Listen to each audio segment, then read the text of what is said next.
So this is the fifth video in the series of videos for the ATmega328P chip in a breadboard. And today's topic is I2C. So I'm going to try not to make this a whole lecture on that particular technology, but there are a few things that we should know about it. One is it is a master-slave synchronous protocol with open collector pins. So there's a few things that means in terms of us using it. It's also addressable, and each device that participates has to have a unique address. Some of the devices like this LM75AD do provide additional pins, and we can use these pins to set the address that the device responds on. So this is a nice feature because it allows us to, in this case anyway, to hook up as many as 8 devices, because we can use various combinations of these address pins to make these devices have different addresses.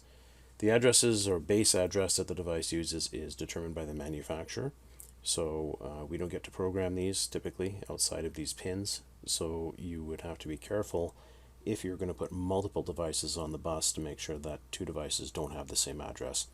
So you look them up in the datasheet first, and typically the same class of device tends to use the same address, so the only time this would usually be a problem is if I wanted to use a different temperature sensor, which would be kind of weird. So we just have to be careful of that. The addresses typically are 7 bits in size, so there's 127 of them with some reserved, or 128 of them with some reserved. So there's lots of room on the bus for us to connect devices. The I2C protocol is also quite slow. It's meant for inter-chip communications, but it's not particularly fast, but it is quite simple. If you wanted something faster, you'd probably go to SPI, which is something most micros also tend to have on them. Speaking of which, this device, the 328 that we're looking at, does have one of these ports right up here. So this is a 2-wire protocol. So effectively, we only need really 3 wires to run it. We need the common ground between the 2 devices, and then a clock signal and a data signal. And the clock signal is always driven by the master device, which typically will be our micro, and invariably the sensors that we're going to be using are slave devices, and they only respond when you talk to them by their address. This is a somewhat transaction-based protocol as well. We'll start the conversation, and the master will sort of take hold of the bus. Nothing else talks while the master's got hold of the bus. We talk to the device we want to talk to and end the transaction. And there's some extra stuff going on with these signals, and again, this doesn't need to be a lecture on this particular protocol, but it's pretty nice for this kind of thing. It's probably why it's so popular and so many devices use it.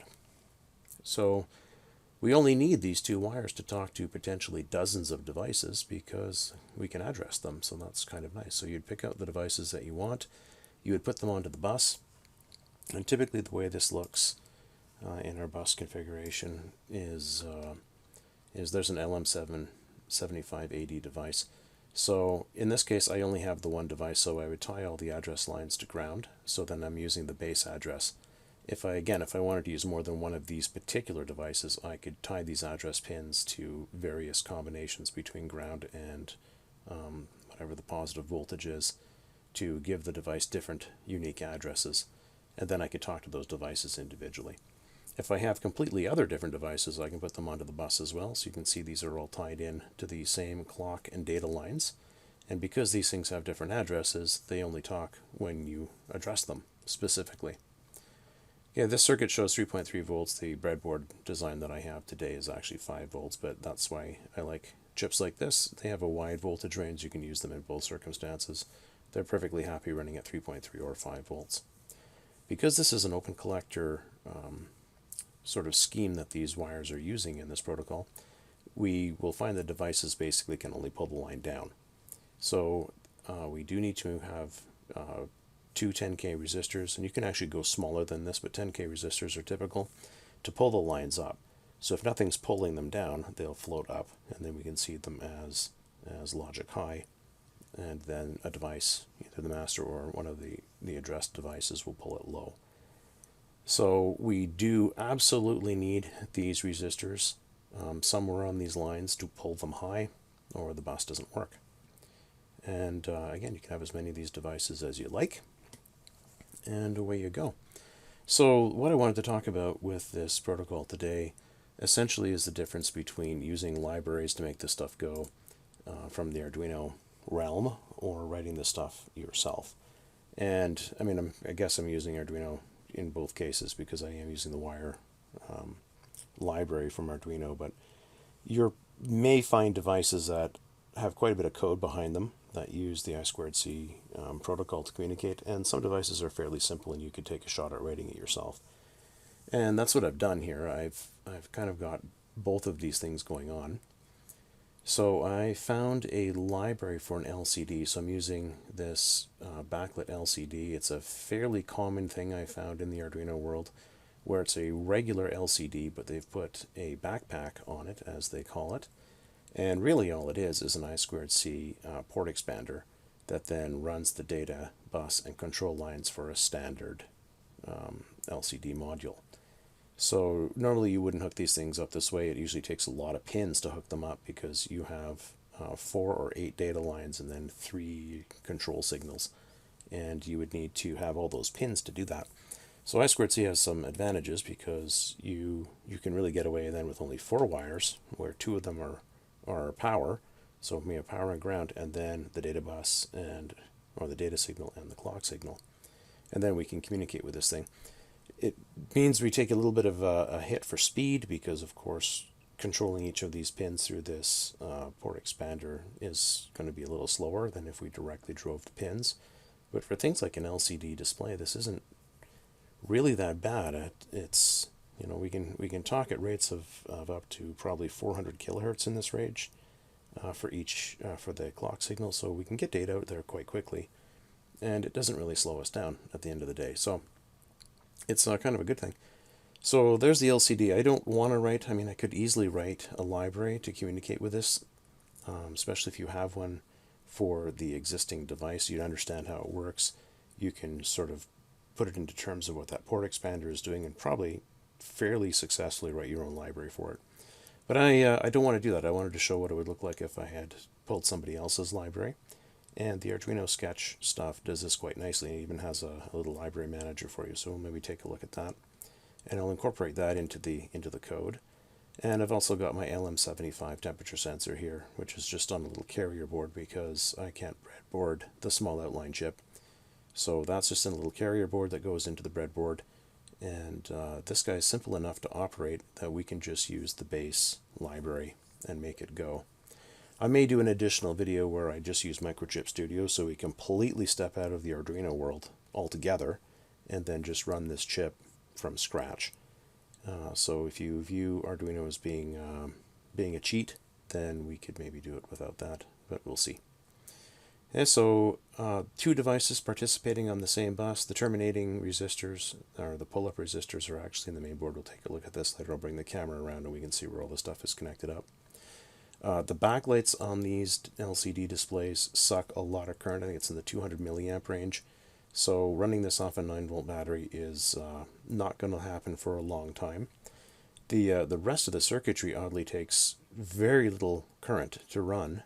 So I could probably run that stuff for quite some time off a 9-volt battery. But the aircraft distractingly bright backlight in this LCD display will kill that battery probably quite quickly. So I'm not going to leave it running all the time. If you did intend to run something like this with a backlight, 2 things you could do. One is use like a wall wart to run it instead of a battery. And if you must run it with a battery, maybe use pulse width modulation to keep the backlight on only a fraction of the time. And it would you can actually save quite a bit of power doing that. And it really makes very little difference to the human eye. So I might cover that off as well in a different thing. I just don't have the stuff here to actually set that up today. So I might do that under a separate video and show you how to do that. Okay, so basically we do a little demo here first so you can see what's going on. So I'll plug that thing in, and we can see that this guy is running. If I were to touch the sensor a little bit, we can make that go up, and it's quite responsive. I can make it go down. This is also sending the information out over the serial port. So if I bring up waveforms here, this is plugged in and now I can see my information come out. And again, if I were to put my finger on there, which I don't super recommend that you do, we can see that I'm sending this out over the serial port and it's showing up on the LCD. And just for fun, and I don't recommend you do this at home, if you take a can of your favorite duster, move that window out of the way, your techie air duster stuff, if you turn the can upside down, you can actually get the liquid come out, and of course that stuff has a pretty low boiling point. So if we shoot a little bit of that on there, we can actually do things like test the negative range of this as well. So that'll check and make sure that you are processing the data that you're getting back from the device correctly. And the only reason why I don't suggest you do that is A, we don't know if what that material in that can is dissolving, and B, if you cool your parts down a whole bunch, then condensation will get on there, and now you have wet parts, so not super recommended. Hey, but anyway, if we go look at the code, which is sort of the exciting part of all of this, well, I don't know about exciting, but it's part of this. So when I built this project, I didn't build it with the support for I2C and all that stuff. It'd certainly make it easier if you did that. But I went into the sketch tool and found this library. So maybe I'll just bring that up real quick to show you where that is. So there is a little library manager, and the library manager will allow you to go and pull some stuff out. So here's the library I found, and if we go under Tools, I think it's Manage Libraries, and this will pull up a little window, and you can search for libraries online. So I knew this LCD was being driven by a PCF8574 port expander chip, and you can do searching and find things. So if you find something from Robot Shop or Adafruit or wherever that you want to use, you might be able to find a library in here. And if you download it, you just have to install it. If you download it, it will typically bring down information about it. It'll bring down the header file, a C file with code in it to run it, and any other notes, typically an example. So the person who wrote this, I think I saved his name over here. This person who wrote this did all the work and put that up there so we could use it. So there's examples on how to get it to go, and so you have a lot to work from, which is really, really nice. That's what makes this really attractive, is you have a great place to start.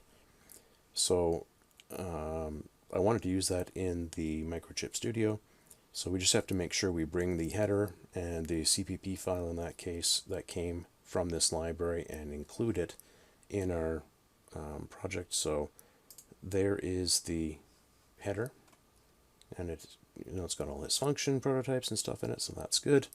And these are typically delivered with a C or a CPP file. So if we look at the source for this, I moved them into the same place as all the other stuff that came over when the project was created. So there's the implementation code. And again, if you wanted to, this is nice because if something goes wrong, or there's an error, or you have a slightly different device or want to adapt it to a different device, you have all the code. So that's pretty cool. And we'll give credit to that author for providing that. So thank you very much. And yeah, so pretty standard stuff. Just make sure the code is available to the compiler. Make sure you have the right includes, and away you go. So that's all I really needed for that. The Liquid Crystal library that has been included here uses the standard Arduino wire and TWI headers and implementation codes, so that had to be part of the project as well. So it's a little bit of hunting around to find where all these files are stored, but you'd copy them into this project in the appropriate location to make sure that they get compiled up and are visible to the compiler, and off it goes. I also wanted to use the wire.h header to bring in the I2C support that the Arduino has by default, which is very generic. So I wrote a little function to read from the LM75, and there's many functions in here, so if you do some dot exploration with wire, you'll see different ways of doing things. I like to be a little more hands-on, but this is fairly standard stuff. If we want to read from a temperature sensor like this, typically you have to tell it what register you want to read, and then do a restart, and then read bytes and basically you read them until you knack, and then we'll stop sending them to you. And this library supports all that stuff at a very, very high level. So we can start a transmission with the 7-bit address of the device, tell it what register we want to read, then kind of end the writing part, and typically we would issue a restart, which I'm guessing this does, and then again we're reading from that same device, and we get to declare that we want 2 bytes, which means internally this thing is stateful, obviously, and is keeping track of how many bytes we want to read, and sends that knack at the end of 2. So I can read those 2.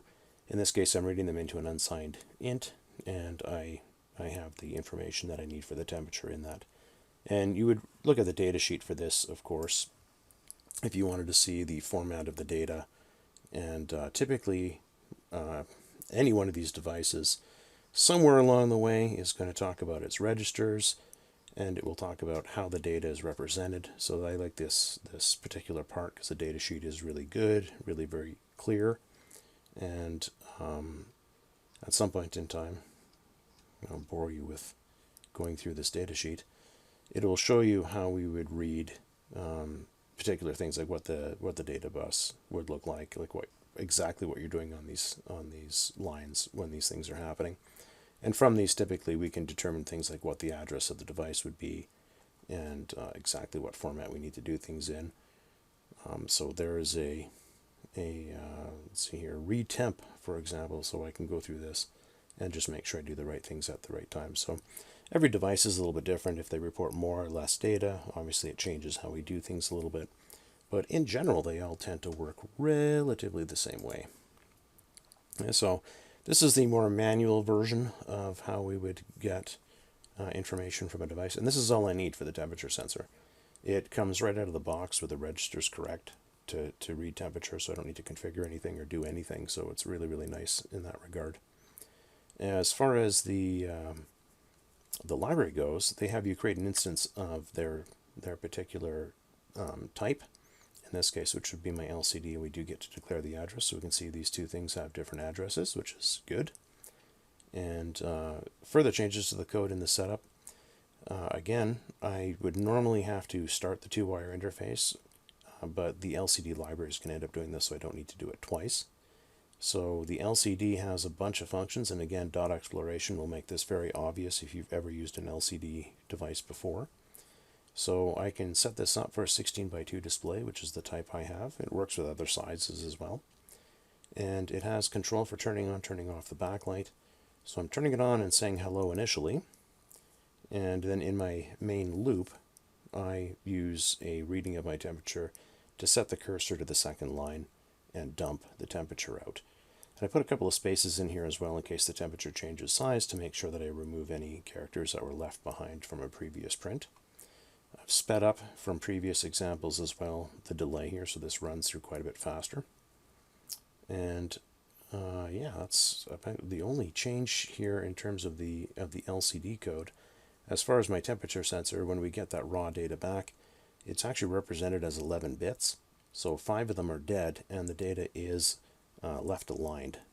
So since I'm reading this as an unsigned int, I have to go through some shenanigans to turn this back into readable information, but effectively every count that I get back from the device is 0.125 degree, and it's you can derive this from the data sheet and how this works out. There's actually simpler ways of doing this, but because I pulled it back as an unsigned, I have to deal with the negative temperature different from the positive temperature. Anyway, you get the idea. I'll call my read function again that operates one of the devices, and to use the LCD, I'm using that library to do it. So this is good. You can talk to multiple devices with very little wiring, which is nice, and as long as you don't need to do extremely high-speed things, then this is fantastic. So I promised a little bit of a camera tour here of the parts and what's going on with the wiring. So this is the LCD on the back with the backpack soldered on, as you can see. And whenever you see something with SDA and SCL lines, you can get excited because it's probably I2C and you can incorporate it into your design. So this is a nice whole LCD with just 4 lines. The temperature sensor is a relatively small chip and it's not breadboardable. So you can ooh, hey, focus, come on. So you can buy these little boards that allow you to, well, that really just does not want to focus today. So you can buy these little carrier boards that will permit you to put a smaller chip on, and then you've got pins underneath that can go into the breadboard. So I of course ran out of space on my main breadboard for stuff, so that's why this is jumped out here. If I could fit that all into one breadboard, I would. I think I'm going to actually take this out of autofocus. There we go. So there's the pins in the upper corner of the chip. So there's pin 1. So on the other side of the chip, there's our clock and data line. So I'm bringing these out to 2 different devices. That's pretty normal stuff. And hiding over here is the 10K pull-up resistors. There's actually 2 of them in there. And they pull those lines up, which is absolutely needed to run this kind of bus. Yeah, so there's the wiring for pulling all those address lines to ground because I don't need them. And the chip is powered up. And again, very little wiring required to make these devices go. So that is advantage for us.